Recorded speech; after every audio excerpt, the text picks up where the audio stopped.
All right. Good evening, everyone. We welcome to the Tuckerman Lane Sidewalk Bikeway Project public meeting. I noticed that we're still have quite a bit of registration for this public meeting, and we only have around 30 people joining us tonight. So I'm gonna wait for maybe 5 minutes to let all the everyone have an opportunity to join late, and then we'll start with a presentation. So thanks for your patience.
Good evening to those who have just joined us. We still have quite a number of people who are joining us tonight. So we'll start their presentation at around 6:35. Thanks for your patience.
All right. It is now 6:35, and I think we can go ahead and get started. So again, thank you everyone for taking the time to join us for tonight's public meeting. My name is Angel Chang. I am the project manager for the Tuckerman Lane Sidewalk and Bikeway project. And tonight we're going to talk about this project on Tuckerman Lane, specifically for segment 1, and we'll go ahead and get started. Just want to do a quick introduction. Again, my name is Angel Chang, and tonight with me, I have some of our staff from MCDOT, but I believe we also have some elected official or representatives who are joining us tonight. If you don't mind, raise your hand virtually. We can so we can recognize you, and if you want to, you can also speak quickly. So we have one. Hey, Angel, this is Matt Higgins with Councilmember Andrew Friedson's office. I just wanted to say hello to everybody and express our interest in this project. Thank you. Thank you, Matt. All right, so let's get started. Just a quick outline of tonight's meeting. We'll have this presentation real quick and then have a Q&A at the end. Please have your questions ready at the end of the presentation to ask. You can also chat it in our chat box to Ms. Lori Main. She will be monitoring the chat box throughout the night. So a quick outline of this presentation, we're going to talk about the project overview. We will also talk about some highlights from our previous meeting and the current design at preliminary stage.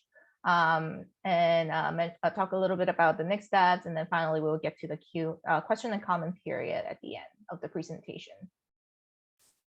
So the meeting outcome for this public meeting tonight is to share the 35% design, also known as the preliminary design, with the community, collect feedback from the community, and as well as answer any questions that you might have about this project. A quick project overview for this project. The limit of this project is on Tuckerman Lane from Foss Road to 7 Locks Road, also known as the segment 1 of this project. The scope of this project is to provide a shared use path along the north side of Tuckerman Lane, a sidewalk along the south side of Tuckerman Lane, as well as on-road bike lanes in both directions on Tuckerman Lane. We'll also look at drainage and stormwater management facilities throughout the project limit.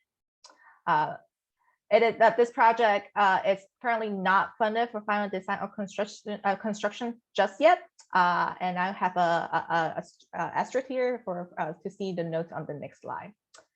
So the current project milestone is that we're currently at the end of preliminary engineering, which is right here, very close to the end of this phase of the project. Again, I mentioned earlier that this project is not funded yet, and a portion of this project, which is the sidewalk piece on the south side from Gainsborough Road to Potomac Crest Drive, has been recommended for funding in the FY 23 to 29 capital improvement program by the county executive, and is currently being reviewed by the county council. So let's talk about previous meeting highlight. Our last public meeting was in November 2020. We had over 90 people attended virtually, and after the meeting, we have received over 60 comments. And with about 80% of the comments received supported this project. We have about 68% of the comments received supported the previous design that was shared during the public meeting. And so at the end of that meeting, a closed section alternative was selected with the concrete and curb gutter in order to minimize property impacts. And just to share some of the questions that we have surveyed during that comment period. So we were interested to know where do the residents typically walk and bike to along Tuckerman Lane, and we have quite a bit of people would currently walk to the park or a local trail, as well as school and shopping within the in the area. And when asked the question of how often do you walk currently, walk a bike along Tuckerman currently, versus if the project is constructed, how often do you think you will do that? We can clearly see the darker shade of the green indicate the where the comments people residents who have commented currently walk a bike. We have quite a bit of people who say daily or at least like once a week, and we can clearly see in the lighter shade where people are more inclined to walk a bike more often on Tuckerman Lane if the project is constructed. And then we also were interested to know what are some of the needs that that the community think that is currently lacking on Tuckerman Lane. So some of the concerns that we've heard is include not enough pedestrian facility, which includes sidewalk, vehicle speeding, not enough crosswalk, drainage and stormwater management problems, as well as not enough bike facility. So with all these feedback, we have adjusted our design because of what we heard from the community. So some of the design changes include sidewalk width changes to 6 foot on the south side, 6 feet wide on the south side, and 10 feet wide for the side path on the north side, in order to accommodate students who are walking or biking to area schools and provide safe neighborhood connections. We also looked into narrowing down the lane width down to 10.5 foot in order to encourage reduction of vehicle speeds on Tuckerman Lane, along with the along with the installation of a curb and gutter. We also look into alternating the parking area on both and south side of Tuckerman Lane. I think for the previous design, we're looking into eliminating parking area on only one side. So we we went back and we adjusted the design to make sure that we can alternating the parking area on both and south side. We also heard from the community that they would like the bike lane to increase to 6.5 feet, where the bike lane is adjacent to a parking area in order to prevent from dooring, and reduce to 5.5 feet when it is adjacent to the curb and gutter. And the last 2 points that I would like to make is that we are providing ample lighting for the roadway and the sidewalk in order to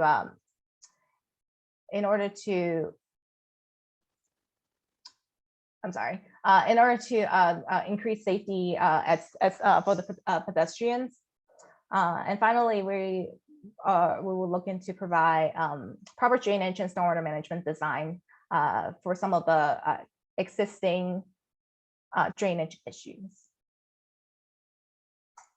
And so at this time, I would like to turn it over to our consulting team, who is the engineer for this project. And we have Wallace Montgomery, who is our consulting firm, who is taking care of our project for the design. Thanks, Angel. I'm just going to introduce myself and Megan Nolan. My name is Seth Darlington. I'm the consultant design project and manager for this task. And I'm happy to have Megan Nolan, who is our engineer on this project, who will be explaining the intricacies of our preliminary design. Thanks, Seth. I guess we can move on to the next slide. All right. So here we have the existing conditions. The road width varies from between 34 feet and 42 feet with an 80-foot right-of-way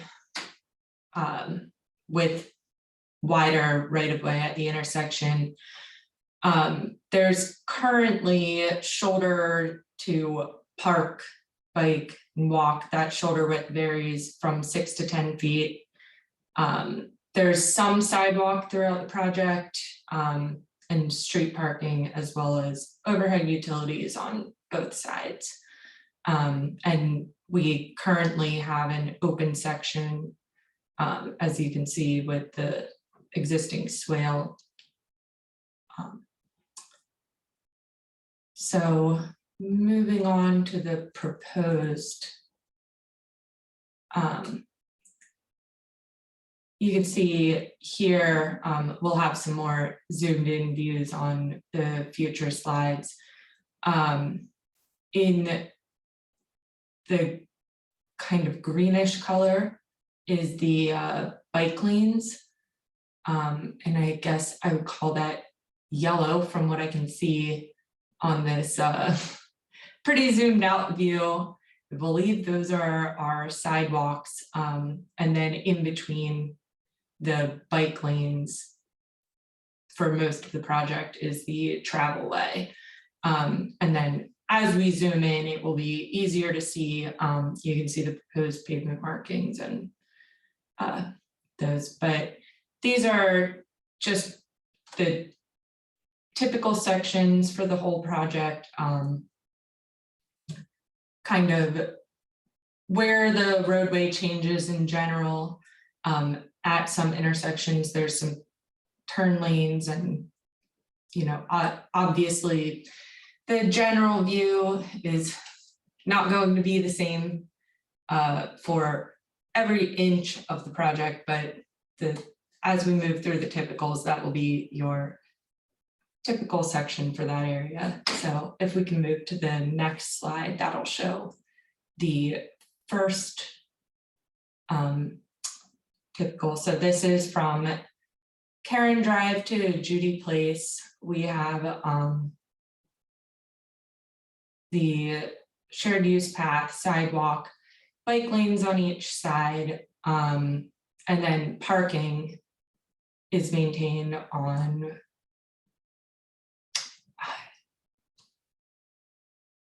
I get my north and south so mixed up. That's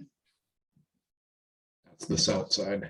Except I'm not good at cardinal directions. So parking's maintained on the south side of the road for this first section, about 400 feet. And then here we have buffer on both sides of the road, which provides a bit more pedestrian safety and some separation from the vehicles. And consistently throughout the project, what you'll see is the 6.5-foot bike lane adjacent to parking and a 5.5-foot bike lane where there is no parking on that side of the road. I believe Angel already covered this, but we have the reduced lane widths to 10.5 feet, as well as the increased from the previous design sidewalk and shared use path widths of 10 feet and 6 feet throughout the project. So those will maintain those measurements throughout all of the typicals. I think we can move on to the next section. So the next section is just this very short from Judy Place to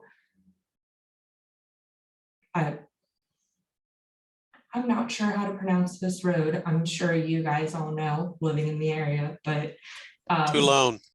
Thank you. To Toulon Drive. And this area just does not have parking. Otherwise, we're maintaining buffer on both sides of the road, and the same lane widths. Bike lane widths are reduced to 5.5 feet on both sides since there's no adjacent parking, and the maintained sidewalk and shared use path widths. So for the next section from Toulon Drive to Coldstream Drive, we add parking back in maintained on the south side.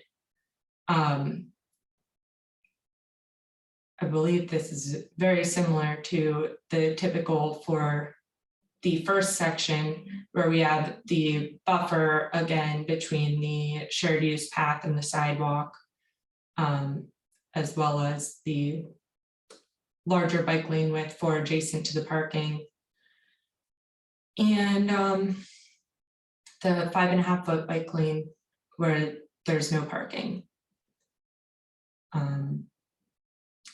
So then from Coldstream Drive to Gainsborough Road, this section, parking is maintained on the north side of Tuckerman Lane, with the bike lane being widened on the north side for being adjacent to parking, as well as the 2 10.5 foot lanes in each direction. There's a buffer again on both sides of the road between the sidewalk and the shared use path and the roadway. And the sidewalks lane widths otherwise maintain what they were in the other sections. So from Gainsborough Road to Regency Drive, this section is just, this typical shows what a typical what the turn lane looks like. Parking is eliminated. There's 5.5 foot bike lanes on each side, as well as a buffer in this section again. And then maintaining the lane width with the shared use path and the sidewalk as well. So I believe the next typical is the last one we have. So this one, the parking is maintained on the north side with the bike lane adjacent at 6.5 feet. The south side bike lane is 5.5 feet. We have the buffers again between the sidewalk and the shared use path and the roadway. And from Cedar Ridge Drive to the end of the project, the roadway widens and we have turn lanes again. But I believe that covers our updated roadway design for this segment 1. So with the updated design from the last closed section design, we've analyzed the tree impacts and property impacts, as well as the estimated construction cost and easement cost, have come up with this estimated total of 13.3 million.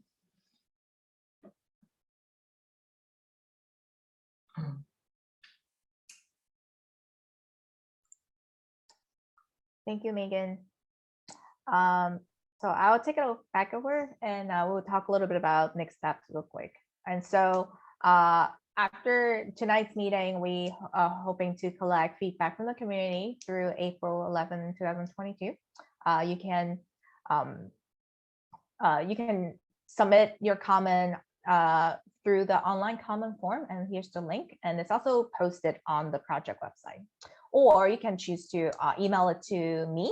This is my email address. It's angel.chang@montgomerycountymd.gov. The feedback from the community, we're also looking to get our stormwater management concept approval from the Department of Permitting Services. We are also going to submit this project for mandatory referral review with the planning board, which allows, in addition, round of public comments regarding this project. So this kind of concludes the presentation portion of tonight's meeting. If you have any questions or any comments that you would like to share with us right now, you're more than welcome to raise your hand, and then we will call on you. And you can also type it in the chat, and we will also go through those. So you can raise your hand, and let's see. We'll start with Mr. And I'll ask you to unmute. So you just need to click unmute, and we'll go from there. So we'll start with Mr. Jerry Garza.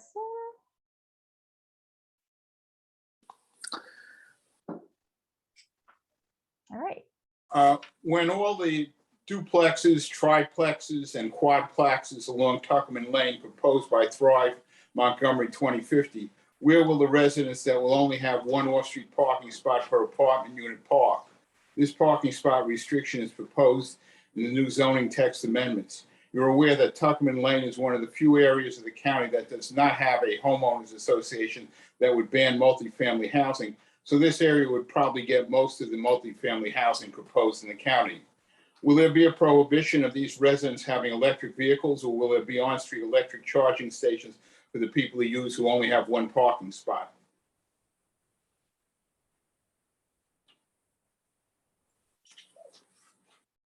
I'm sorry, can you repeat the questions one more time? The last part or the first part? The first part. When will all the duplexes, triplexes, and quadplexes along Tuckerman Lane proposed by Thrive Montgomery 2050, where will the residents that will only have one off-street parking spot per apartment unit? This parking spot restriction is in the proposed zoning text amendments. You're aware that Tuckerman Lane is one of the few areas in the county that does not have a homeowners association that ban multifamily housing units. So this is the area that would most likely get all this multifamily housing. Will there be a prohibition of these residents having electric vehicles, or will there be an on-street electric charging stations for the people to use? Okay, I am not sure about this questions. Can we have maybe Dan Sheridan?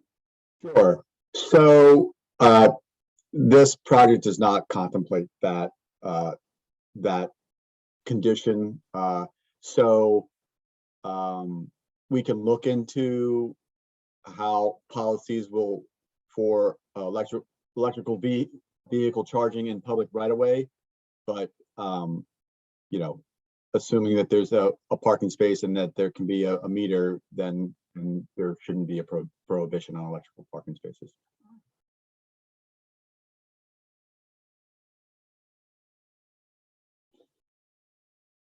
Thank you, Dan. Right. Next up, Angel, we have Jennifer Whitney.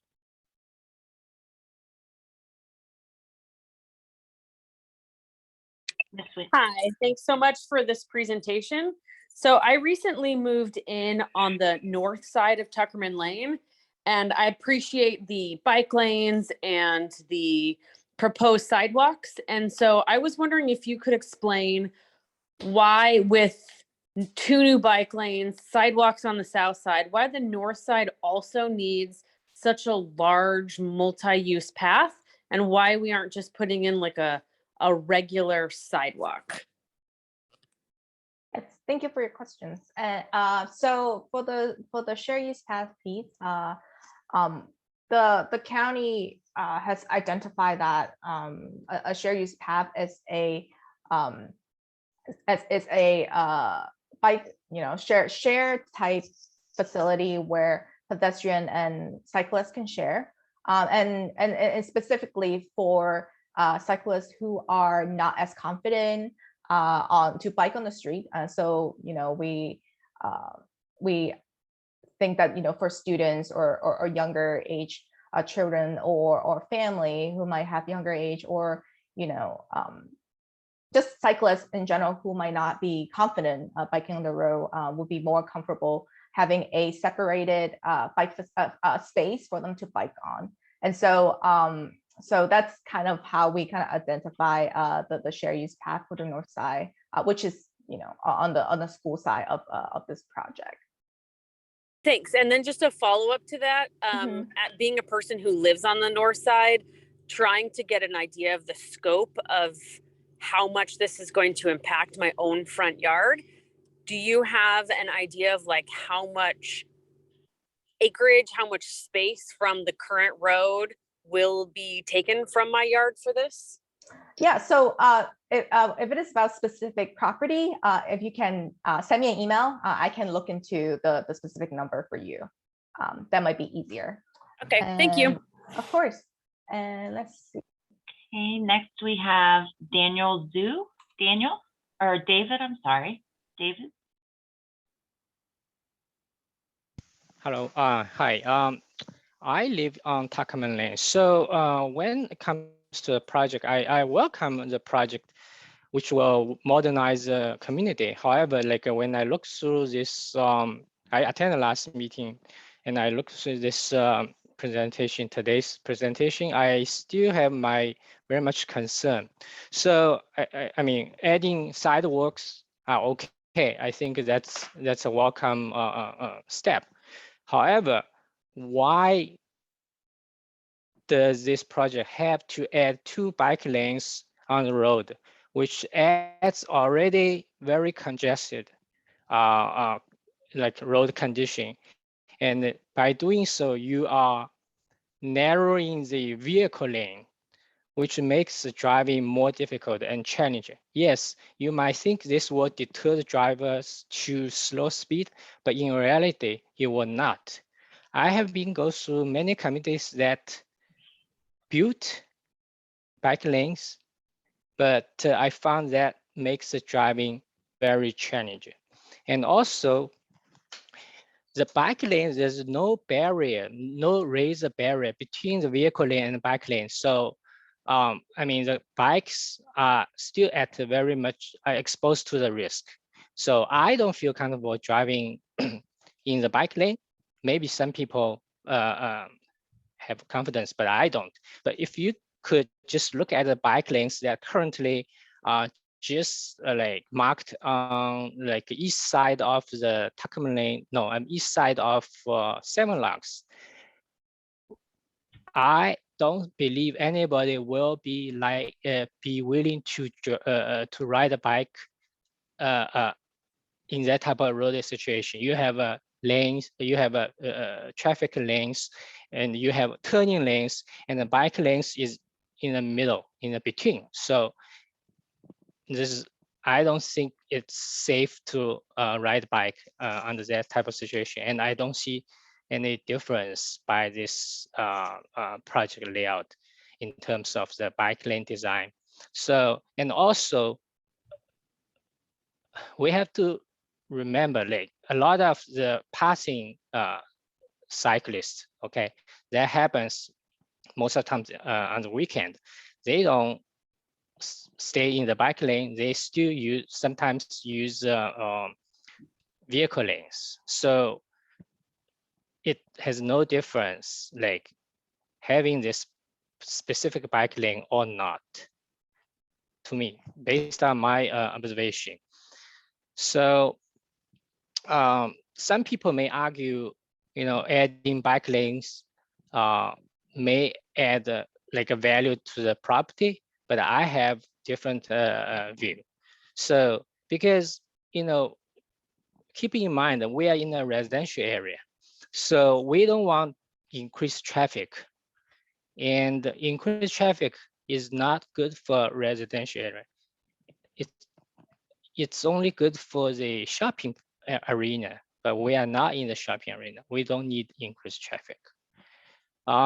Also, in terms of the parking, street parking, if you could look at the current layout, we have a shoulder lane on both sides, so which provides parking, and also it serves as a buffer zone for the people who are living on either side of the street. When they back out, it provides much of the help. Now, the proposed project plan has only one side of the street in a certain section, okay? Actually, in entire segment 1, there's only one side of the street will have the parking. Then the opposite side of the residents will not have any, like basically they lose the curb, or they don't have curb.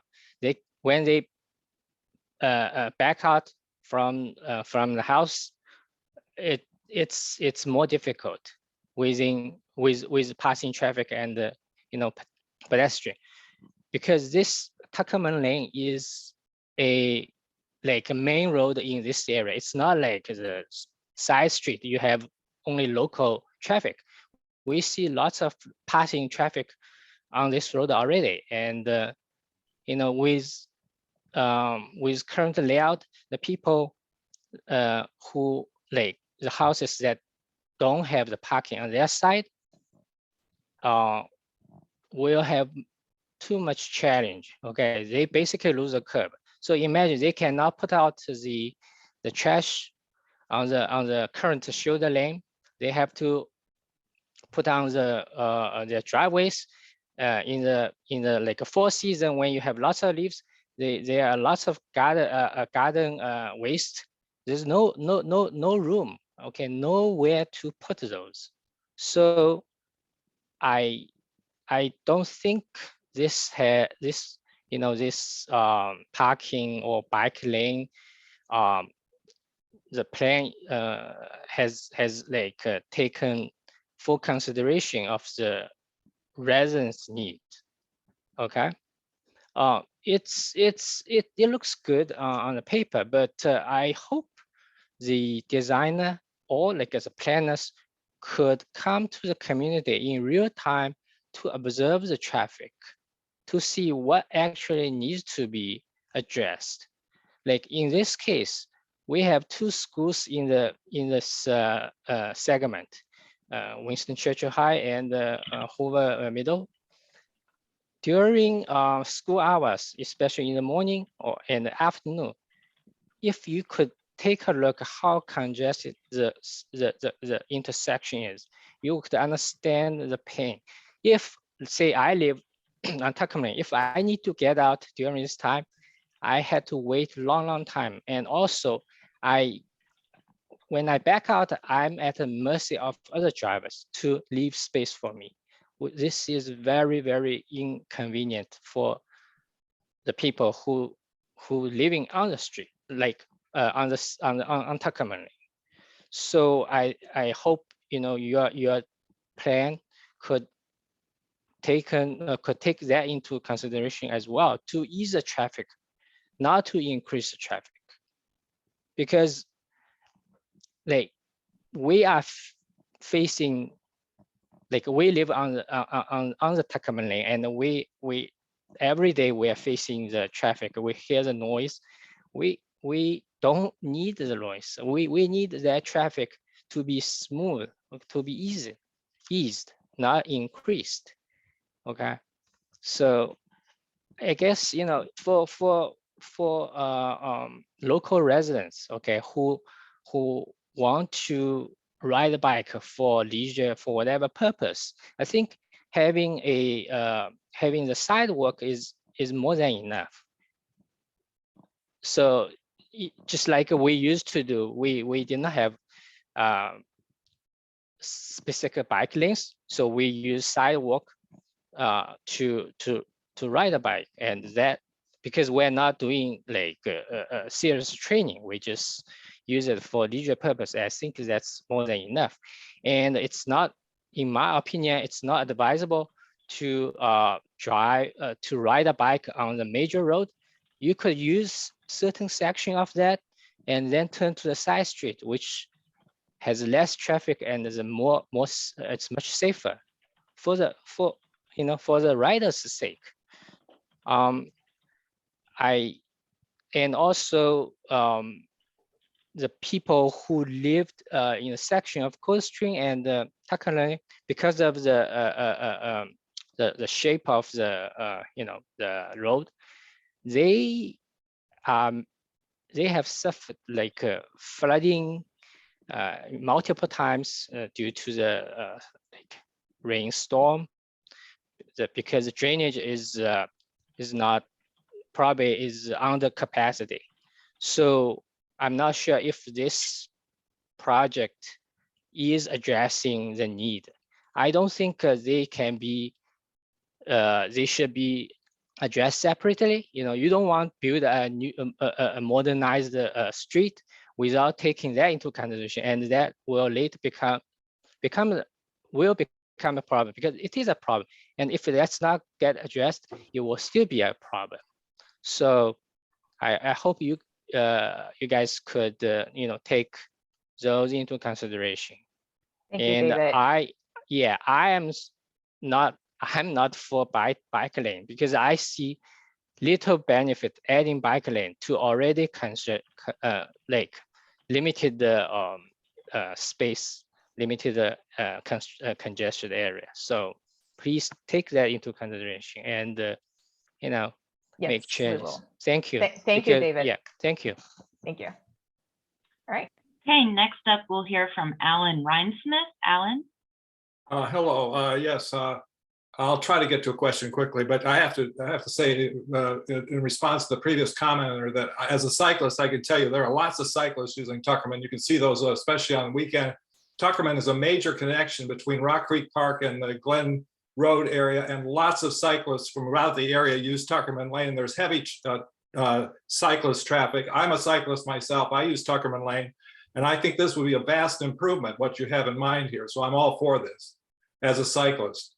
And I want to comment, my question goes to the 7 locks in Tuckerman area. And I realize that the focus of this project only goes as far as 7 locks on the east. There was recently some renovation, some reconstruction east of 7 locks on Tuckerman. I wonder, I would have to comment that it appears that the lanes were narrowed and some pylons or stanchions were put in place, and I would have to observe that has actually slowed down traffic and calmed traffic some there, and that is something of an improvement. But my question goes to, what do you contemplate if you're going to end this project at 7 locks in Tuckerman? What happens to the east of 7 locks on Tuckerman? Do these lanes just dump off and suddenly narrow? And in particular, how is this coordinated with the work that's being done on the Cabin John Shopping Center to make that shopping center much more pedestrian and cyclist friendly? Seems like this is an improvement, that you'd want to have better pedestrian walkways and cycle lanes, but you're only going as far as the 7 locks on this at this point. What's going to happen in the interim when the project east of 7 locks on Tuckerman hasn't been renovated, or is all the renovation that was recently done to the east of 7 locks on Tuckerman all is contemplated and will be done, or is more in the future? Will it be made more consistent with what's being done to the west of 7 locks on Tuckerman, which is what this project does? Those are my questions. Yeah, thank you. So to quickly answer your questions about the development part of it, we have coordinated with the developer for the Cabin John Shopping Center to make sure that their effort will improve pedestrian access to the property. And as part of this project, we are tying into what they have added, and which you might have noticed that a new 10-foot wide path was added along their frontage. And I also want to like to add that the rest of the Tuckerman Lane is kind of like the next piece of the puzzle. As I mentioned before, this is only this first segment of this huge project due to the expense of this project, and so we're trying to prioritize the pieces that will benefit the most of the community, where the schools are, and connecting to the shopping center, which is a major destination point along this corridor. And so we have the next segment kind of in the pipeline, and hopefully we can get that piece started also in the near future when the funding is available. So thank you for the comment. I want to take this time for a quick pause and share a tool. Give me 1 second. All right. So I think most of you have seen this project website for this project. If you scroll down a little bit, there is a this kind of like a image here. It's a web application. And so if you click into the web application, it will bring you to this interactive map that shows the current design of this project. And then you can also zoom in to look at specific specific to a street or your property, where it will show you where the proposed shared use path would be, where the proposed sidewalk would be, where the lanes are and the bike lanes and everything. And the pink dotted line here is where the current limit of disturbance that we're thinking about. Again, this is kind of we're at a 35% design milestone. So we're still refining the design as we move this project forward. And so I figured that this would be a very helpful tool if you have specific questions of this project in terms of in relation to a specific property or a specific area. So I figure I'll bring this up. And if you have any questions specific to your property, you're more than welcome to email me. Okay, so let's go back to our Q&A. Lori, who's Yes. next? Next, we have Lily Lang.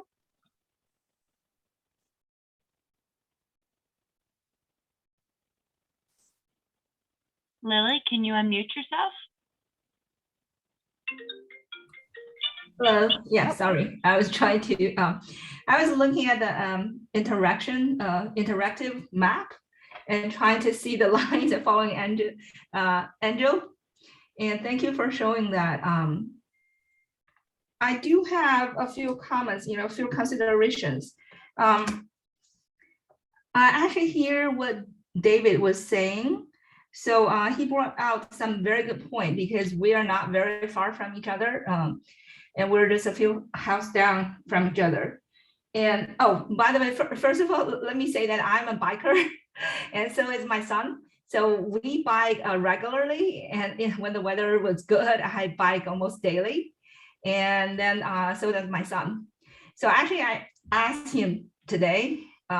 He's in high school right now. I asked him, so what do you say about this? Without too much information given to him, I asked him about his opinion about this project. He actually said that's a cool idea, but he doesn't think that we need it. at least, the section that around our house. So I actually agree with him, because even though I bike almost daily, I think so far I can, the way that the layout works with for me. And I don't see the need that we need to add both a shared, shared path and also a bike lane. I do think that's a lot. And also, I agree with David that, when you try to put the cars close to each other, I actually don't know how that will really work, because people when they're rushing, they're still rushing. Is it going to be more dangerous? That's my concern.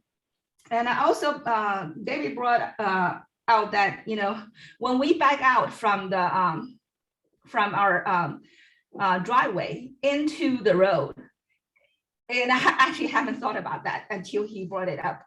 It's already very difficult. It's very dangerous. If you lived, right next to a main street, you will know it's very, very difficult to go out. But now, if with all the other things added, so we actually have to watch out even more carefully.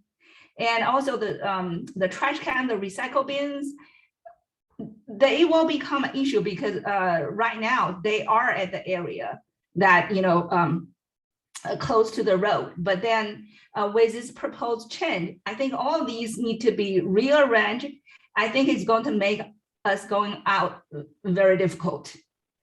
I do have a question about the map. I'm not sure if Andrew, you could share the map again. Yes, give me 1 second. Thank you. All right. Can you see it? Yes. So I was looking at those little annotations. Mhm. Can you zoom in any part? Actually, we're between the Falls Road and let me see, Hoover. So any part around here that'll be fine. Okay. So I'm wondering what those little purple things that on the driveway are. These You know, like they're purple blocks. or these box or these dotted line. The dotted line, I understand those are limits of disturbance. So it means that only when you are doing construction, those areas will be affected, right? Correct. But after the construction, it will not be affected. Yes. And then it seems that the yellow line, the dotted yellow line, that's where the property line is. Is that true? Yes, those are orange line, correct. Oh, orange, okay. So so what are those little blocks on the driveway? You know, I can see they're purple. These? Yeah, those like squares, no, square rectangles. Yeah. What are those? Those are basically driveway reconstruction. So every time when we would construct the sidewalk on the south side, basically what will happen is, you know, we'll have to cross every single driveway that is along Tuckerman Lane. And so in the process of that, we will reconstruct the driveway. Oh, I can't hear you very well. I'm sorry. I missed the last few words you said. Could you say it again, please? Yeah. So during the construction, when as we construct the sidewalk, it will have to, you know, cross the driveway that is facing that have an access to Tuckerman Lane, and so we will reconstruct the driveway as we go. So these blocks kind of like signifies where the driveways are. Yeah. Then my question is that how long, say, you know, for this particular segment, how long will it take? You know, the disturbance is in terms of years. Oh, in terms of years, it would. So if this project would move forward and to construction, I would say it. You know, we'll work on this project in segment. First of all, we're not going to be, you know, blocking every single all the driveway at once, and we'll kind of have the contractor kind of move along Tuckerman either from one side or the other. And so the actual construction time frame would be between either 1 week or 2 weeks. Correct me if I'm wrong, Dan. But we won't be blocking your driveway for more than what is needed. And, you know, throughout the whole process, we'll coordinate with each property owner to make sure that you know, everyone in the property can get in and out as needed. Okay, if that's in terms of weeks, I think that's still manageable because I was thinking about it in terms of years. Oh no, absolutely not. Dan, you have something to add? No, that's yeah. It would be like it could be as little as 1 day per driveway. You know, so they try to do it as quickly as possible, and they can, if it's a wider driveway, they can do one half and then the other half, so you can use access still. Okay. But the overall project will probably take what, 1.5 years or something like that for construction, or at least one. 1.5 years to 2 years for the but whole again, thing. like Angel said, it would be done.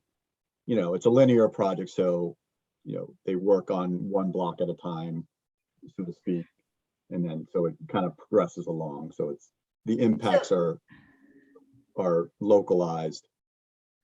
So in terms of a property, because the proposed limit of disturbance, you know, that purple dotted line area, how long that area for one house is going to be impacted?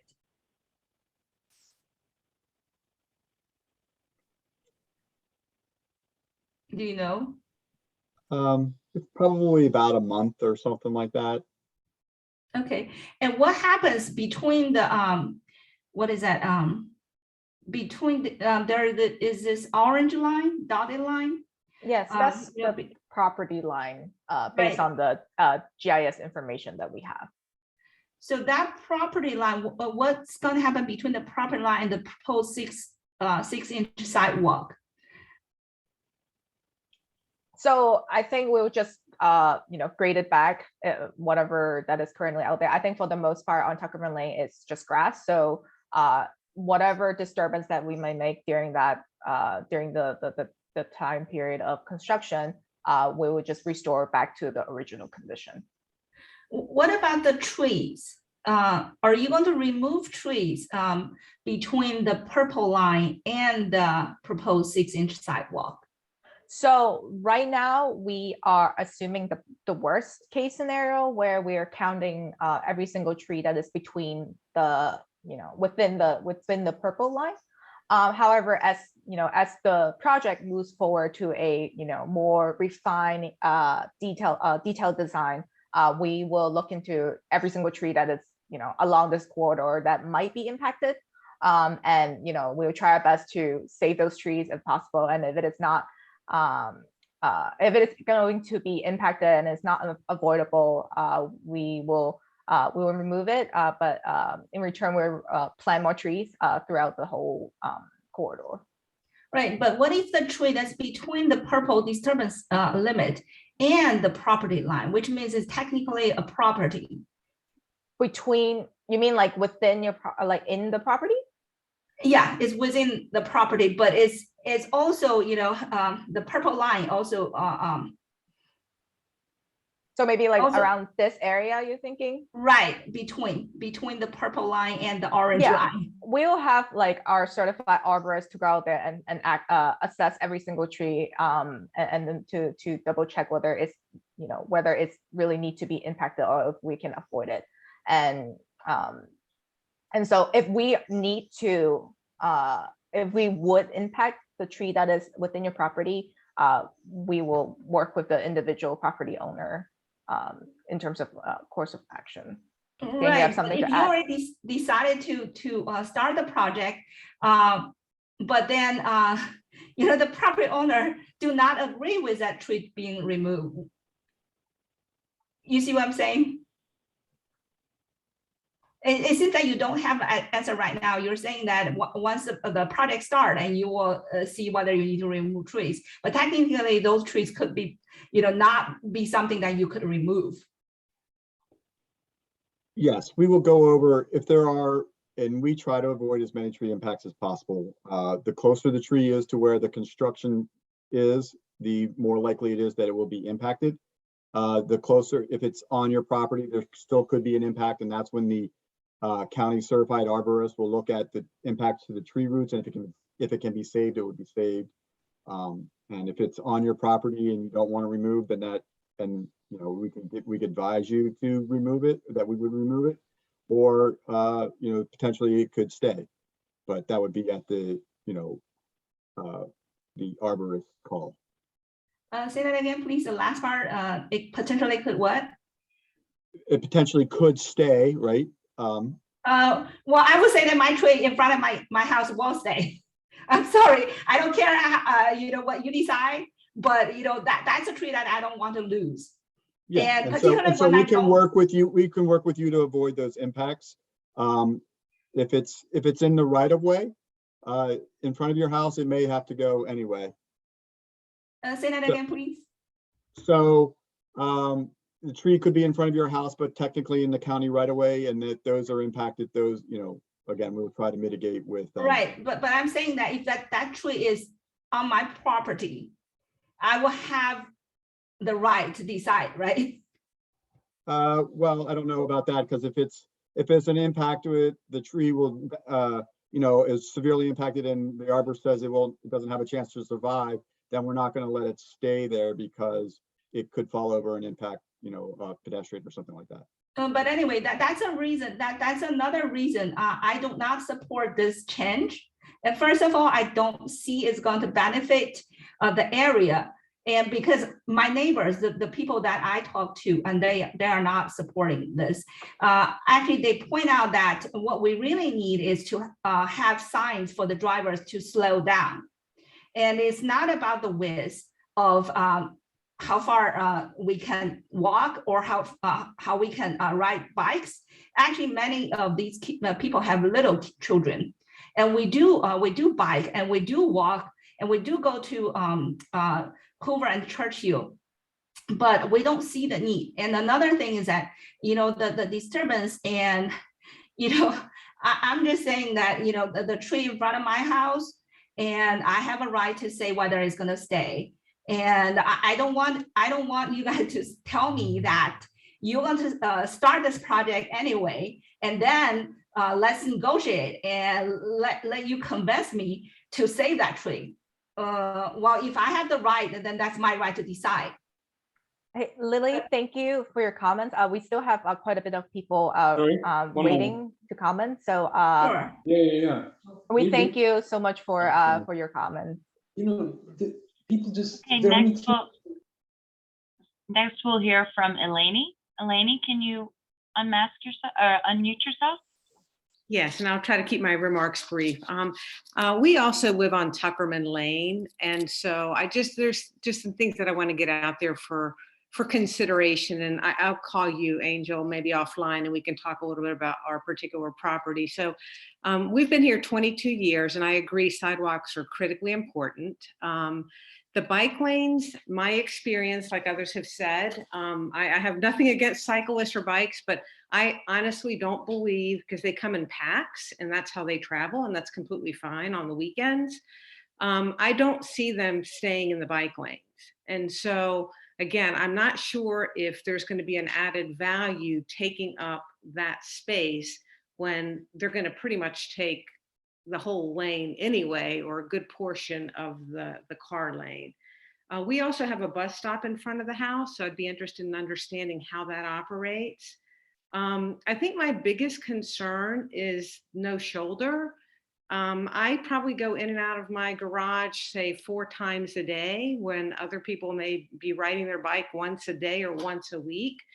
I get beat at by just turning my car into the shoulder. So I would really be curious and interested if you could kind of walk us very tactically how you expect somebody to back into Tuckerman on a daily basis. So we go down to the bottom of our driveway, we cross the sidewalk, then we're going to have to cross the bike lane, then we're going to basically stop traffic in that single lane going in the direction that we want to go. So I have a real concern with that. I'd have a hard time now if I didn't have a shoulder to pull back on. So I would love for somebody to come and spend a day with me, kind of coming in and out and backing into Tuckerman Lane. And I don't know if that's been considered, but I think that's something that everybody should take into consideration for the people that are coming in and out of their driveway multiple times a day. Thank you. Thank you. And feel free to email me, and we can definitely set something up. All right. Next, we'll hear from Hamid. Hamid?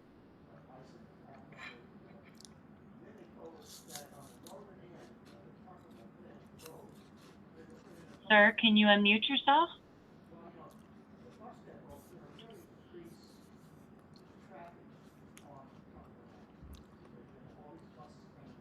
Okay, we'll circle back to Hamid. Let's now hear from Alex Chu. Alex? Hi, I just had a quick question.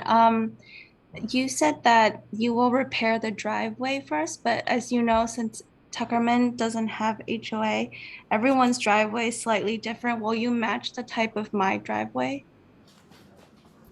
Yes, the short answer is yes, as much as possible.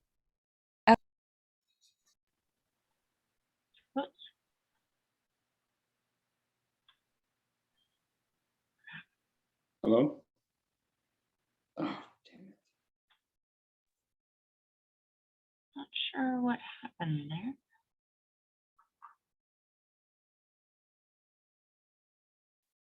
Let's try sorry. one more. That's it go for ahead. me. Oh, that's it? Okay. Yeah, thank you. Sorry, we thought you got cut off. Okay.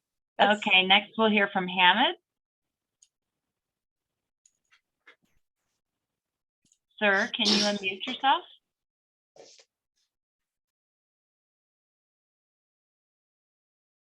Hammond? Okay, we'll circle back again. Next, we'll hear from Wendy Fink. Hi, thank you so much. Good to see you, Angel. Thank you so much for your presentation.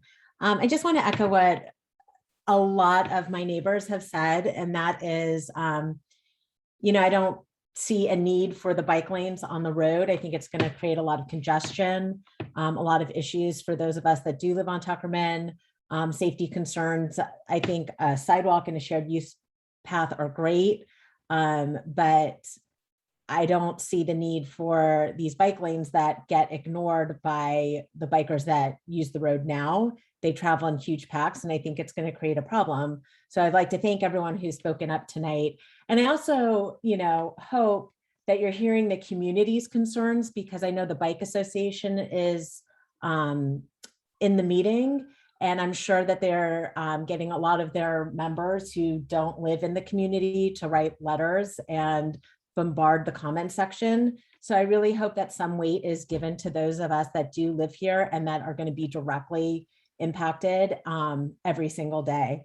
The question I actually have for you is about the streetlights that were briefly mentioned. Again, this is a residential street with a lot of bedrooms facing, I'm sure a lot of the homes have bedrooms facing the street, and just want to know how many you plan on putting in, how far apart they are planned to be, and how bright. And to please take in consideration, I'm all for safety, but I'm also for sleeping and having my children sleep.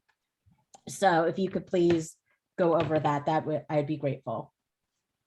Yeah, so thank you for your comment and your questions. And so in terms of streetlight, we have our county has a standard for streetlights that is next to shared use path and sidewalk. And so those are, I wish I have an example that I can pull up real quick, but their spacing, I believe, is from, you know, anywhere between 80-ish feet to 150 feet.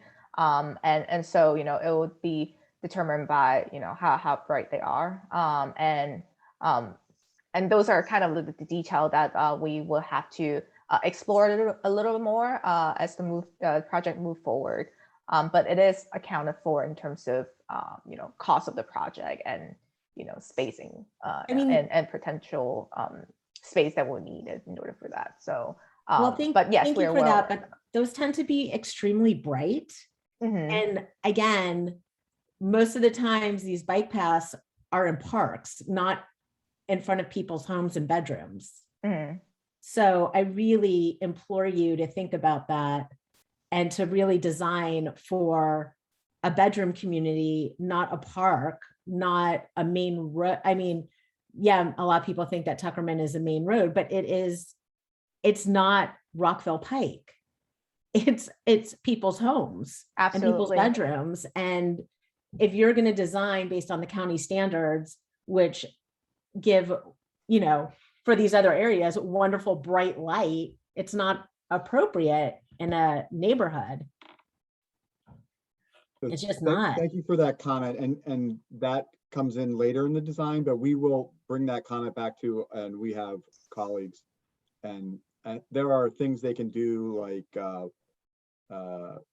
shielding and things like that to prevent, you know, we understand your comment of not wanting the light to, you know, keep everybody in the house up all night. So we will take that comment back to our designers and streetlight designers. Great. Yeah, and I just want to, you know, kind of piggyback on that, you know, when I mentioned standard, we're not talking about just one standard that is applied for, you know, a business area like Rockville Pike. There are standards for residential area also that is, you know, specific design and not as, you know, bright for the residential community. So, but we'll definitely look into that, and really appreciate your comment. Great, thank you. Good to see you. Thank you. Thank you. All right, let's try Hammond again. Hammond, can you unmute yourself? Yes, can you hear me? All right, yeah. Okay, sorry to be a Luddite. This is my second Zoom meeting. My question is about the bikers being obligated to pay a user fee, just like motorists do in general, throughout the state of Maryland? And will they be insured? And will their equipment be tested? And that some authority will make sure that there are lights and that they have proper brakes and so on. And if anything, they should always be wearing reflective clothing. This is like we all have to wear safety belts, et cetera, et cetera, et cetera. I've lived in other countries, specifically the Netherlands, where it's very common to have a universal setup for bikers, car users, and pedestrians. And everybody behaves, and there are rules and a hierarchy in terms of safety as to, bikers are responsible for pedestrians, et cetera, et cetera. I'm more than willing to outline all this in an email, but I definitely want an answer that to my initial question, which is, will there be fees applied to these users? Because in my mind, this will turn out to be a very few people who will use this, so it'll be totally exclusive, and we'll end up paying, as at least I will, as a property tax payer, for something that's relatively, exclusive. That's it. Thank you.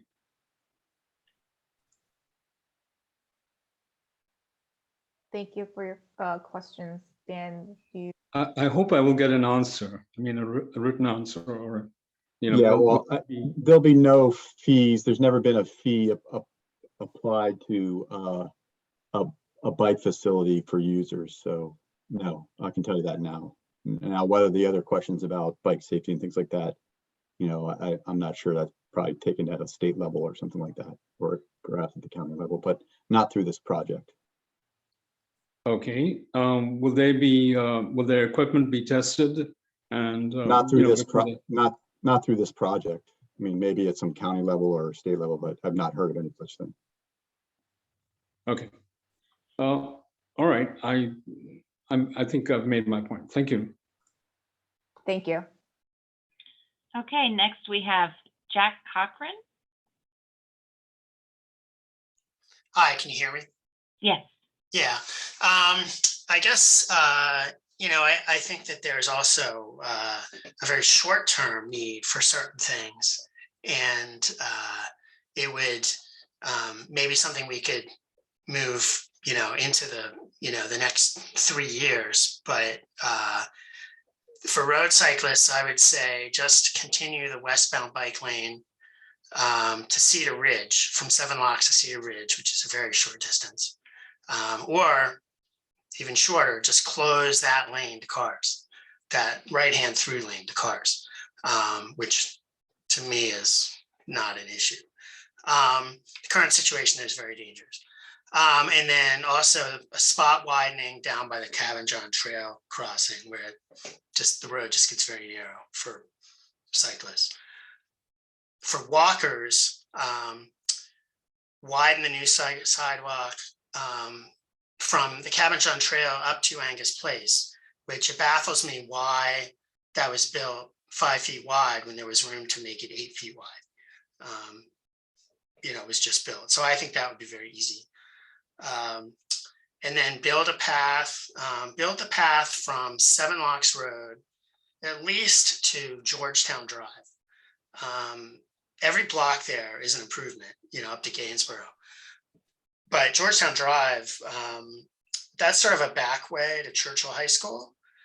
And a lot of Churchill students walk to Cabin John Mall. I mean, my daughter was a Churchill student, and they did that, going to Starbucks, whatever, after school. If you widen that sidewalk up to, just from 7 Locks Road up to, or build a sidewalk up to Georgetown Drive or Gainsborough even, that would help. But Georgetown Drive is kind of a back way in there to Churchill. Pedestrians use it to walk from Tuckerman up to Churchill. Somebody, maybe somebody else can correct me if I'm wrong, but that used to be a way. And the other thing, which I don't want to be the odd man out, but as a road cyclist, and this is just me personally, I don't have a problem with the existing shoulders for riding between Seven Locks and at least Post Oak maybe.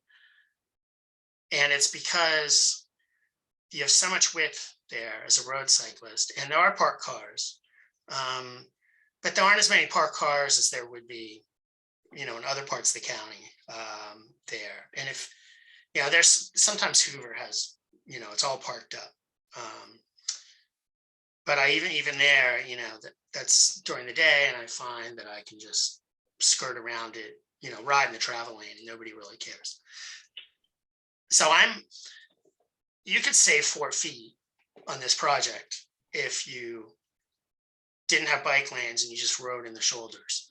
Now, again, that's just me. I definitely don't want, other cyclists. I'm not speaking for other cyclists, but that would save 4 feet. And I think then you really just need a path. You don't have to modify the road at all, except for, a few intersections.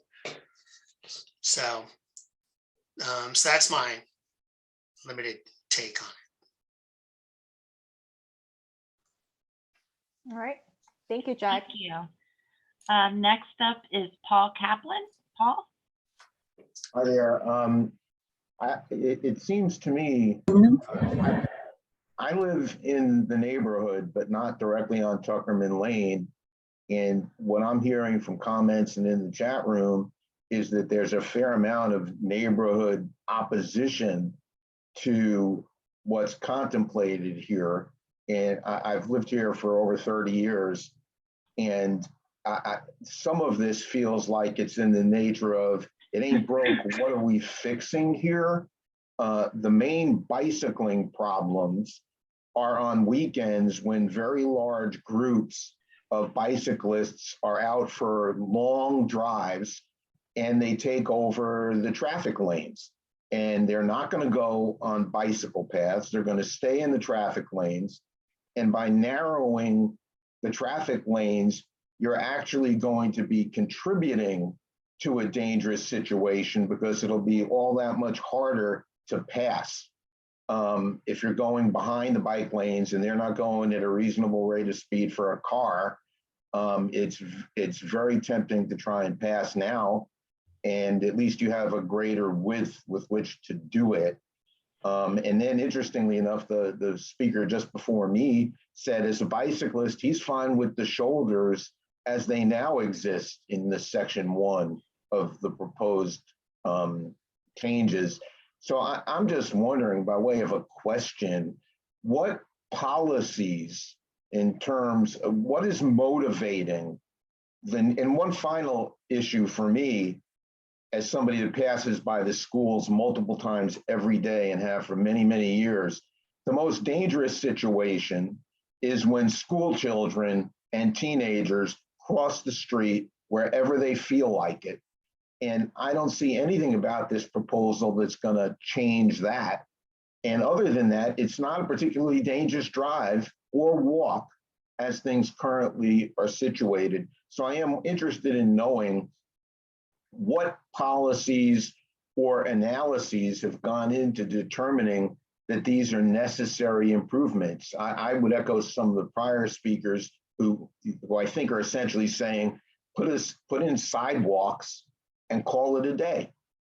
For reasons I don't understand, there was just added some concrete sidewalk at the intersection of Duryea Drive and Tuckerman Lane within the last year. I don't know why that was put there. It's a nice improvement, but why not just extend the sidewalks and save millions of dollars and not irritate, if not inconvenience, the people who actually live along Tuckerman Lane?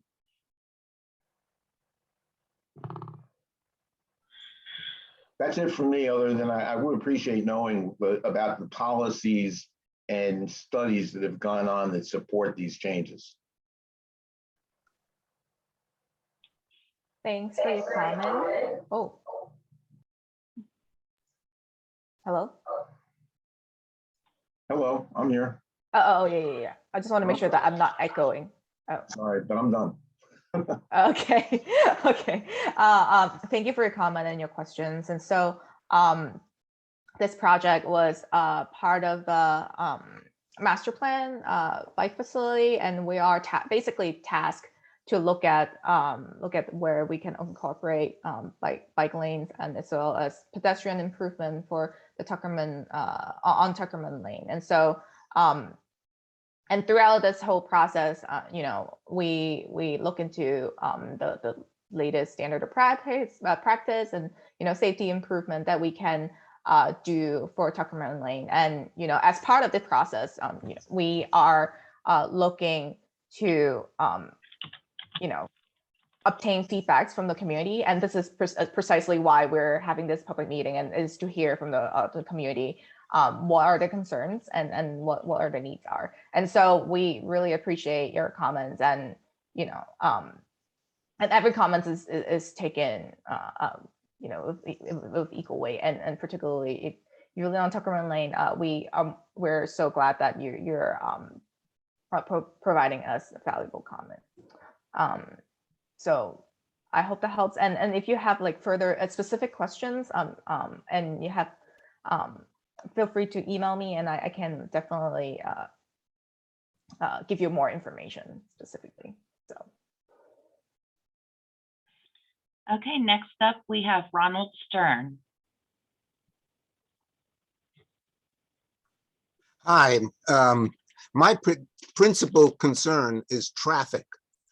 And I would, from the numbers that I have seen in prior studies, tens of thousands of vehicles pass in the morning and in the evening. And of course, there are even more people who are driving at all other hours of the day. Whereas there are only about 100 to 200 people perhaps who are bicycling. I have the feeling that narrowing the lane and restricting, eliminating the shoulder is a very serious impact on the amount of traffic that can pass through every day, and it will slow the progress of many people and frustrate people. And I suspect the more frustrated people are, the more accidents there will be. At one time, I took a look at the accident rate around 7 Locks and Tuckerman near the shopping center, and it was roughly 1 serious accident a month. That's actually quite a few accidents and a quite adverse impact on the community. Wide shoulders are good for bicyclists. I don't understand why there is a push for a narrow bicycle lane. The wide shoulders also, since there's so few bicycles, provide an opportunity for cars to go around a bicycle and provide an opportunity for cars to go around cars that are making left turns, provide an opportunity for trash trucks to get out of the main roadway. There are huge impediments that are created when there is only one 10.5-foot travel lane, and anyone who wants to make a left turn is going to stop all traffic. I wonder if you could do a study that would estimate the reduced capacity of Tuckerman Lane and its impact on the economy as a result of this project. It looks like a grave mistake.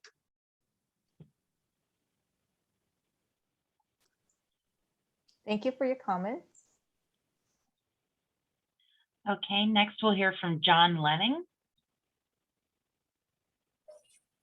Hi, thank you. I wanted to say I ride my bike every day and live in the community. I guess we maybe heard from some other speakers who maybe don't believe that there are many people that bike in the community, and maybe we are in the minority, but we do exist. And so I think that's an important point to start out with. And I have some kids that in my household too, and I like to ride with them. And I think that having this project would help make more people feel safer and give them more of a climate friendly option instead of using cars to go even short distances. So I think that's a great thing. I do hear a lot of concerns from the community. I think they're valid points, but I don't know, in my view, it doesn't necessarily make the idea unviable. I think some of the design details go beyond what the comment I want to make here, but I feel like there might be a way to still make this worthwhile.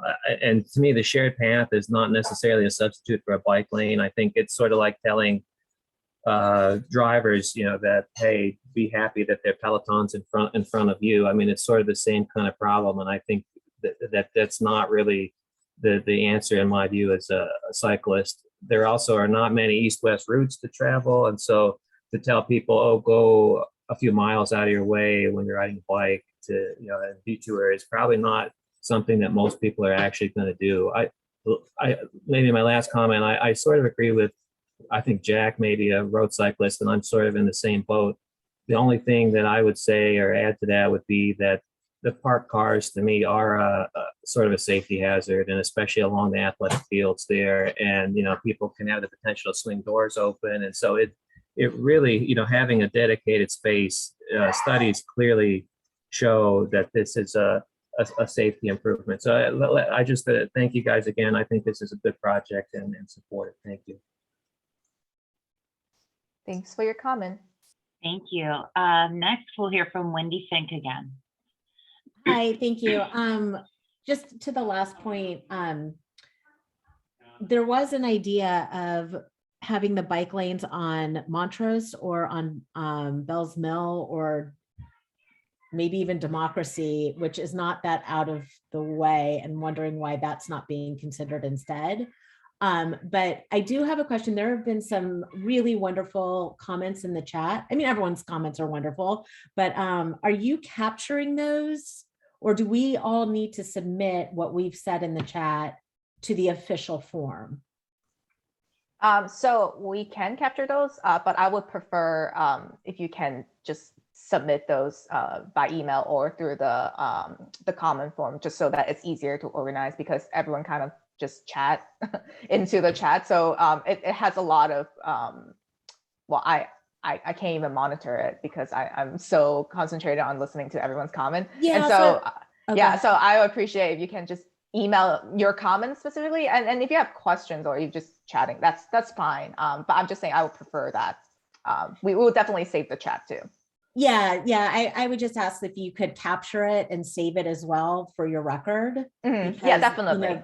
Because I don't know if everyone can take what they've said, and there's been a lot of really good commentary and questions that have been flying through the chat, and I really hope that you would capture that and consider what everyone's saying through that venue as well. Yep, absolutely. And thanks for bringing that up. So if there's anyone else would like to make a comment or ask a question, feel free to raise your hand. If not, we can start going through some of the questions in the chat. Okay. First question, there is an issue with existing crosswalk. Kids cross all day long, but vehicles speed and do not stop to allow pedestrians to cross. This is a hazard, especially near the school complex. How will this be addressed? Yes, so we will look through the whole corridor again and to identify what are some of the hot spots that students are crossing Tuckerman Lane and at those crosswalk in. And I know currently it doesn't show all of them, but we will look at it and make sure that we have adequate crossing throughout the whole corridor. Okay. Next, what changes were made regarding the concern about safety at the yield area when going south on 7 Locks and yielding to the right on Tuckerman Lane? Let's see. South on 7 Locks and yield to the right on Tuckerman Lane. I'm assuming we're talking about going southbound on 7 Locks Road and then making a right turn onto Tuckerman Lane. Is that correct? Right now we are, there is an existing kind of concrete island in the middle that allows free right. And we have another project on 7 Locks Row that will look into this particular intersection to make it safer. So that is currently not part of this project.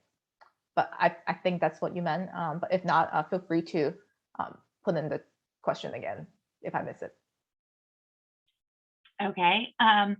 There's a question regarding whether or not, excuse me, this is being recorded. And so I just wanted to say that yes, it is being recorded. And the link to the recording will be posted on the project website in the next 24 hours or so. So let's see. Again, I just want to say that if you would like to say something or ask a question verbally, feel free to raise your hand and we'll see it. Just in case anyone wants to ask a quick question or. Sorry, Laurie, go ahead. Oh, that's okay. I'm just scrolling through looking for questions because there's a lot of communication back and forth.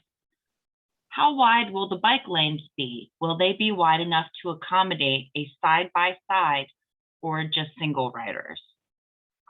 The bike lanes are proposed to be 6.5 feet when it's adjacent to a parking area and 5.5 feet when it's adjacent to curb and gutter. And I believe it's definitely wide enough for a single user. It might be a little tight for side by side. Okay. I think someone is trying to raise their hand.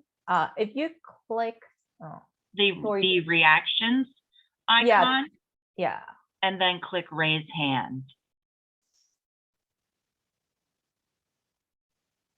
I don't know how to do that. I'm sorry. Oh, that's okay. You can go ahead and unmute yourself. Talking to you. Okay, thanks. So I'm Kathy Van Alten, and I've been trying very hard to get a pedestrian walkway down Tuckerman, and I'm sure you all said this already, but I feel very strongly that we need something done in the very near future, a sidewalk, minimal of a sidewalk, minimum on one way to go from Falls all the way to the Cabin Shopping Center. It is so unsafe to walk, not just to schools. It's unsafe to get on and off the ride-on buses. It's just unsafe, period. And I think that the time that it's going to take for this huge project to get into finished completion is just unacceptable. Bus people too. And the second thing is we all like bike riders, but I do feel strongly that the main bike path should be taken off of Tuckerman, especially from the Cabin Shopping Center to Falls Road. Put it on an associated street, either Bells Mill or Montrose Parkway or some other street that's not so busy. And the third thing is they're now talking about putting a big bus depot at 7 Locks Montrose Cross where the detention center is. And I understand that's just in talking stage, but the amount of traffic, the amount of stores, the amount of people is going up so fast you can't even blink your eyes. And this project is just moving too slow. I would like to know what we can do as a community to encourage the county to put this on top priority. That's it. Thank you for your comment.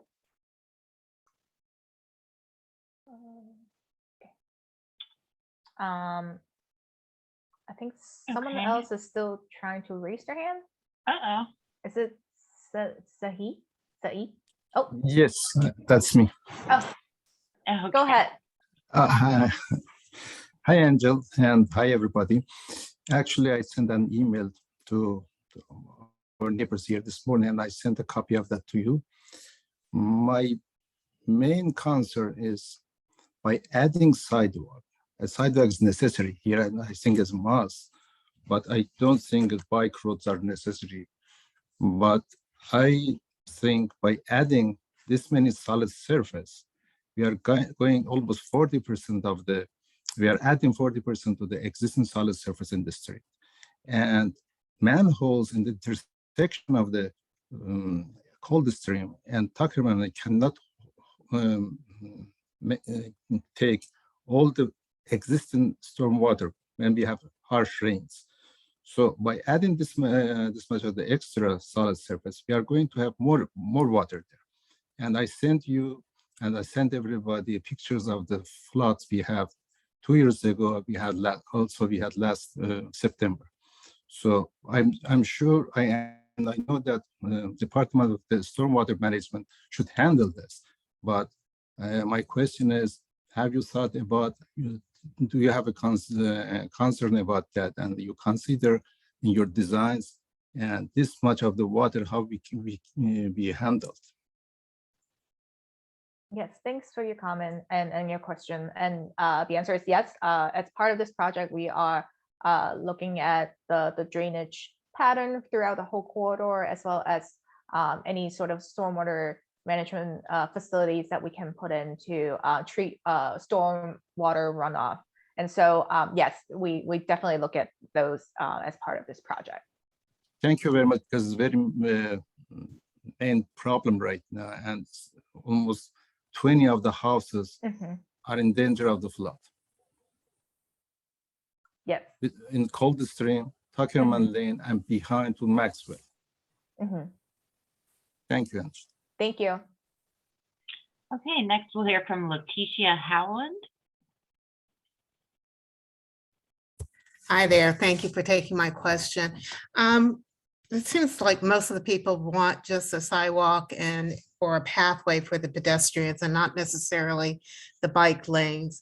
If we do just move forward with installing a sidewalk or a concrete one, I assume the homeowners would be responsible for shoveling.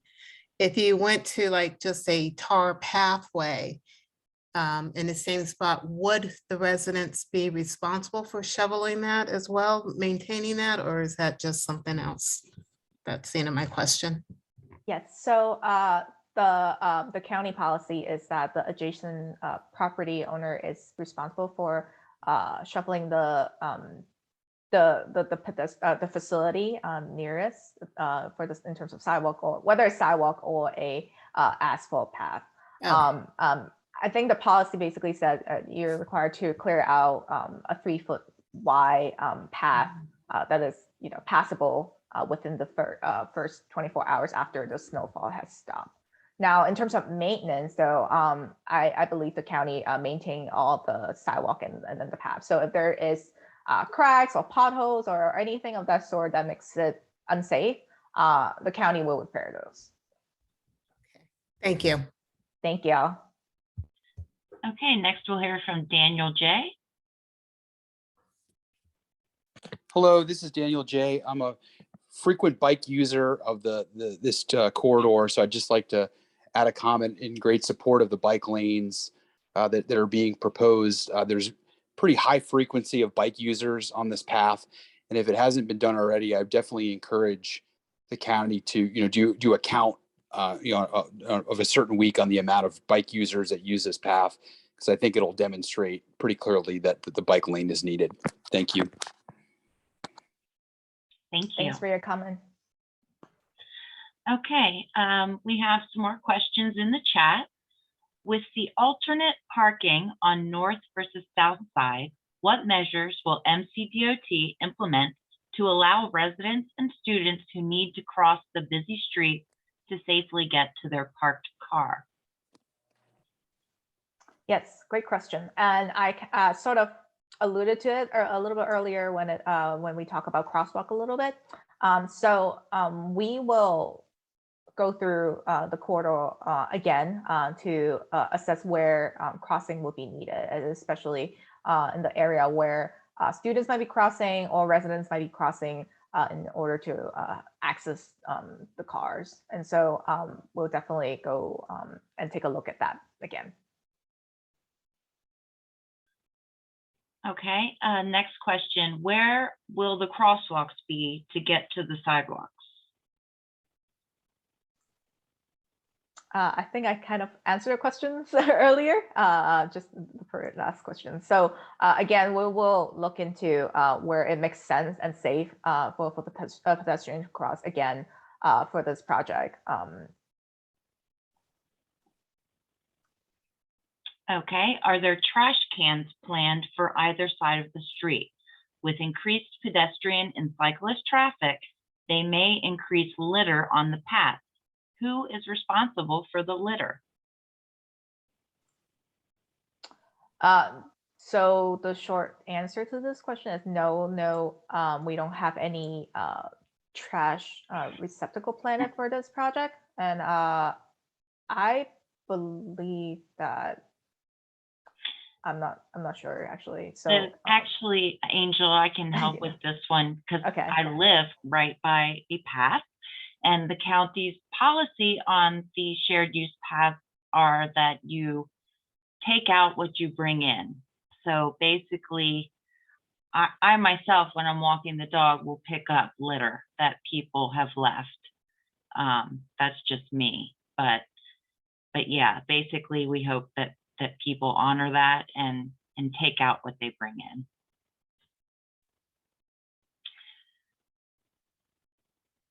Let's see.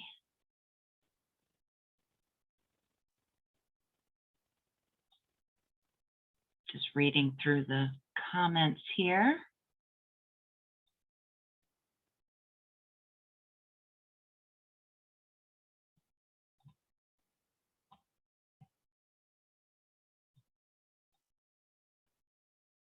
I think we have a raised hand. Oh, we do. Okay, Alex Chu. Hi, I just like to have a small comment that I read somewhere in the chat. I'm sorry, I forgot who said it, but it was a good point.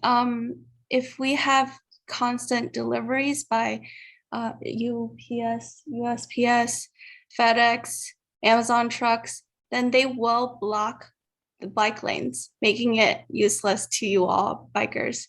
So if we had a shoulder, the trucks can pull into that. The neighbors can use that safely. Bikers, I understand that a parked car is dangerous to you. I personally have seen a biker hit a parked car, but it's parked and you can go around it, and also you can also go in the main roads like you do. So I think even if we had a bike lane, it will be useless a lot of times. And also the shoulder is what the neighbors need to pull into to not hit oncoming traffic, which we use the shoulder every day. And for our commutes as well, not for entertainment per se. And that's my comment. Thank you. Oh, actually, I have a question. So I think a lot of people are not in favor of the bike lane. Will we be notified if the plans change? And when would that be? So currently, I kind of alluded to it earlier. This project is not yet funded for final design and construction, which means that the current project will end at the end of a preliminary design. And you know, when this project is got the approval from the county council to move forward, then we will definitely reach out to the community again, notifying you guys that this project is moving forward. So that's kind of like the what we know so far. I can't really comment to any more than that. So okay. So, and so you're collecting our feedback primarily through the online comment form on the link right there. Yeah, and you can also email me, so it doesn't have to be just through the form. Okay, great. Thank you. Thank you. Okay, next, David Zhu.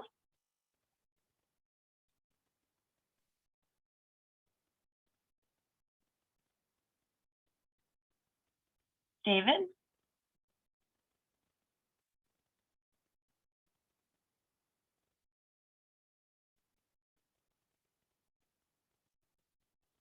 Mr. Zhu? Okay, we will circle back to him. We'll hear from Lily Lang. Yeah, I think David lowered his hand. So I just have a very short comment to make. After reading all these source from my neighbors and whoever is in the meeting, I have I have a higher level of abstraction of this current proposed plan. It seems that the plan is that to, use the existing, the space, but separating the use. But so far, right now, currently, we are actually sharing. So the trash cans and the delivery trucks and cars parking on the shoulder, and also pedestrians and cyclists, we share. The issue is that seems like the idea, the proposed plan is to separate the sharing. So we will have dedicated space for parking. We'll have dedicated space for cyclists. Well, then we'll have designated space for sidewalk. But the issue is that we still have the same amount of space on the road, the surface.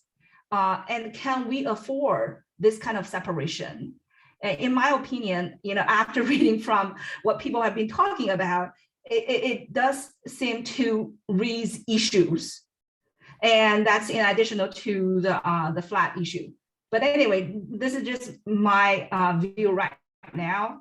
I would like to ask Andrew to consider this and whether we can afford to share at this moment, not to share. So it's always nice to have dedicated spaces, it will be nicer, if we could afford it. But given, and also need to consider the downside. So it's pros and cons. Thank you. Oh, I do have a question. I want to ask Andrew, for the comments you collect, how are you going to take it into consideration? Because somehow I got a feeling that this project, even though it's not approved, but still there's this, it seems that it's in the momentum is going to carry forward. Because at the beginning, I heard that the description is that your data and what you heard, I support that. But in fact, I know that some of my neighbors wrote emails and left comments actually not in support of that. So I'm just wondering. So how would you integrate the comments you collect tonight? And how would it impact your future? So all the comments will be reviewed and considered. And so what will happen is that with all the comments that I receive, I will compile it essentially and as a public engagement a report, which will be submitted for as part of this project at the end of it for mandatory referral review by the planning board, as well as whatever the county council would need. So oh, go ahead. Sorry. Oh, no, go ahead. Yeah, I was saying that the chats in the yeah. So that's part of the reason why I asked, like, if it's possible, like, please email me instead, just because it's easier for me to separate them. Otherwise, it's just because it's kind of like there are some chats that is like communication with between the residents. So it's just a little. Yeah, I do see your point. So actually what I did just now, I saved the chat. There is a function in Zoom. You can save the chat. Yeah. I'll save it too at the end of the meeting. So yes, we'll definitely have a record of this. But I'm just saying, like, it'll be appreciated and much easier for me to if you email me instead. Right, I do see your point. I'm just saying that actually for a lot of us, because we're we do have other things that we need to attend to. Oh no, I totally understand. It's not very easy to take out 2 hours sitting in a public meeting tonight. Absolutely, and I appreciate everyone who take the time to listen to the presentation, and also voice your opinion on this project. So we really appreciate it. Yeah, I think if you can take the record of the chat. Yes, absolutely. I will sometime, because I doubt many people will have to leave at the end of the meeting, and then for them to come back, and gather their thoughts again and write you an email. I think that's additional burden. No, that's fine, and I think that's valid. And however, whichever it's we prefer way of giving me comments, I will take them. So thank you. Thank you, Angel. Okay, next we'll hear from David Zhu. David? Yes, I have heard several people claiming their either amateur or professional cyclists, they are pushing for the bike lane very much. So my question is, do you guys live in this neighborhood? Okay, because I could understand from a bysider's view. Okay, I only use a tool. Okay, if I have a facility, I could use it to serve my purpose. Great, but the problem is doing so is only serving the purpose of a certain group, but it's sacrificing the real local residents' benefit.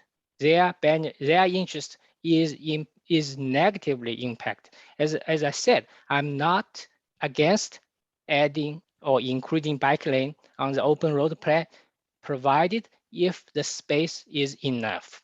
Right now, I don't see that's the case because we live on Tuckerman Lane and we the plan has one side of the parking zone removed, like the shoulder removed. As right now we have shoulder lane on both sides, but the proposed plan will only have parking on one side. So for the people who live on the side without parking lane, will have much more difficult to come out and get in. Not to mention for the school bus, delivery truck, all sorts of traffic will be negative impact on this side, on the side without parking lane. Okay, compared to current existing setup. So while having bike lanes is a great idea to satisfy a number of people, but I don't think they are the vast majority, or they are not the people actually living in this community or on the Tuckerman Lane, or like who will be impacted by on a daily basis by this proposal. So please, I think when a project should serve the purpose of the local community, not to be not just only be considered by the people who will be using, who are outside this community.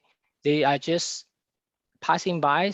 So that could be done elsewhere, not on this local, artery, main road. So I'm still like I'm opposing the current plan that includes bike lanes on both directions, because as I said earlier, without raise the barrier between the bike lane and the vehicle lane, the safety of the drivers and the safety of the cyclists are not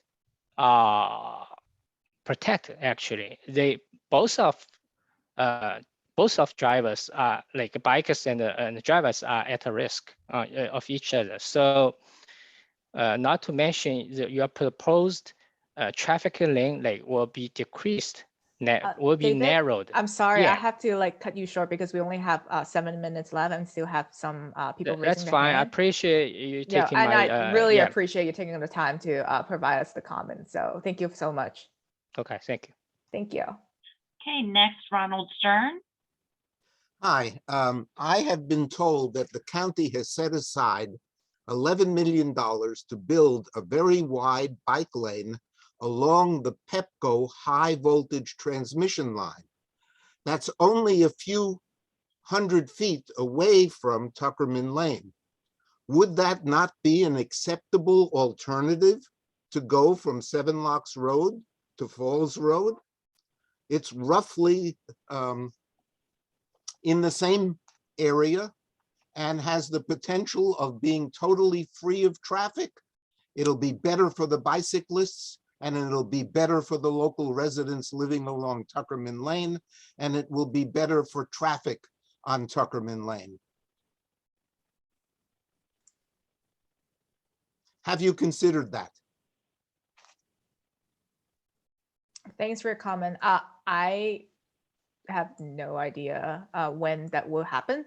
So maybe either Dan Sheridan or Corey Pitts would know more about the the PEPCO project. Yeah, I don't know the details of that. I believe that's on the Exelon, Pepco, whatever they are. That's in coordination with Parks Department. So that may be who's doing that project. So just in general, this project is implementing what's in the master plan. That's what we do at NCDOT. So we are implementing what's in the master plan. Thanks, Dan. Okay, next we'll hear from PG. Yeah, good evening. I have a question about whether if we are considering lowering the speed limit on Tuckerman so that if bikers and cars share it together, which is sort of what it's meant to be, at least in DC and other cities around, whether if we lower the speed limit so that, you know, the bikers and the cars can share where it could, so that we don't actually have to build the bike lanes. Because I can see where there's families with kids with bikes on the bike lanes, and then there's other bikers that are just going to be whizzing by at high rates of speed. And I'm not sure how safe that could be. So if we just lower the speed limit on the road, then the cars and the bikers can be flowing at a shareable speed or a shared speed. Is that being considered? And that might actually save some money here. Thanks for your comment and questions. And so we will look into lowering the speed limit as part of the county complete street design guide. This Tuckerman Lane is considered as a neighborhood connector, which have a target speed of 25 miles per hour. And so we will look at that definitely as the project moves forward. And, you know, not only simply just, you know, putting a sign up there because, you know, a sign itself might not be effective. And so we will also look into some other traffic calming features that might help slowing down vehicles through this corridor. And some of the strategy might be, you know, putting in pedestrian refuge island where the crosswalk might be, where it will create a kind of a chicane movement so that vehicle will have to slow down, as well as providing a safe area for pedestrians to cross. So yes, we definitely will look into different various strategies to lower the speed on Tuckerman Lane. So thanks for your comment. And I think we have one more question or one more raised hand. I'm sorry. Yes. Zishong Chen. I'm sorry if I pronounced that incorrectly. Can you unmute yourself? Hi. Yes, I know the time is limited. I just want to, I'm one of the residents, just live right aside the Tuckerman Lane. So I just want to share my opinion that I personally do not believe it's really necessary to build a way to only for the bicycles. That based on my observation, there's not many frequent or high usage by the bicycles, maybe weekends, but not on everyday daily basis. But thinking about the Tuckerman is a relatively busy lane, and if it's designed like is using this project will be for the current residents, it's much difficult increased in the finding the parking space, and the noisy, increase the noisy, and also not safe for the pedestrians. But right now we are sharing this the shoulder for all the purposes. I really don't think I think this is fine. I don't see why it's needed for a new project, especially designed for the bicycles. That's only my opinion, but I'm one of the residents who live just right here. So I think I do like believe like for some other residents who lives like inside neighborhood, they have more parking space and they have a quiet place, but it's not like us. So I personally like I don't believe this is necessary. That's only my opinion. Share with you. Thank you. Thank you. All right. last call. It's currently now 8:29. So any last second? I just have one comment. This is still just in the planning phase. So what do you think as a timeline before we can get even one walkway down Tuckerman? So as I mentioned earlier, there is currently nothing is set in stone yet within our current budget. The county council is reviewing the budget for all the projects in the county right now. And if you need more information about that, you can visit their website. And so I don't have any more comments other than that. And we don't really have a timeline. And then again, this project is only funded up to preliminary design. So after this public meeting and the mandatory referral review, this project will be officially wrapped up its preliminary design phase. So, and Kathy, if you have any other questions, feel free to contact me, give me a call, and we can talk about it. Okay. All right. It's now 8:31. Just want to thank everyone again for attending tonight's meeting. We really appreciate you taking the time, doing your dinner time to join us. And as mentioned earlier, this presentation and the public meeting was recorded, and it will post it on the project website within the 24 hours time frame. And the other thing is we would like for you to send us your comments and your feedback about this project by April 11th. You can email me. You can submit your comment through the online comment form as well. So thank you so much for attending, and we'll adjourn from here. So thank you.